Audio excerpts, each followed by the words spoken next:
Bantuan sosial yang digelontorkan pemerintah pusat, bantuan pangan beras 10 kg yang disalurkan melalui Bulog Dramaga telah disalurkan kembali oleh Pemda Cibaber 1 Kecamatan Lewiliang, Kabupaten Bogor. Tahun ini Pemda Cibaber 1 mendapatkan 1.389 karung beras yang akan diterima oleh para keluarga penerima manfaat atau KPM.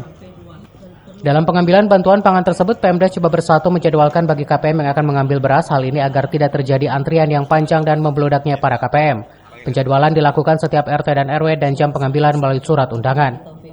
Bermodalkan fotokopi kartu keluarga dan KTP serta surat undangan, keluarga penerima manfaat mendapatkan 1 karung beras medium dengan berat 10 kg. Penyerahan bantuan pangan langsung diberikan oleh Kepala Desa Hajah Susiawati terhadap KPM secara simbolis.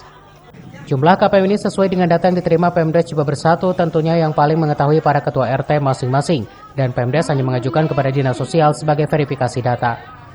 Diharapkan dengan bantuan pangan beras 10 kg ini, keluarga penerima manfaat tidak menjual beras kepada orang lain namun dimanfaatkan untuk kebutuhan makan sehari-hari. Dari Lewiliang, Kabupaten Bogor, Iman Abdurrahman melaporkan.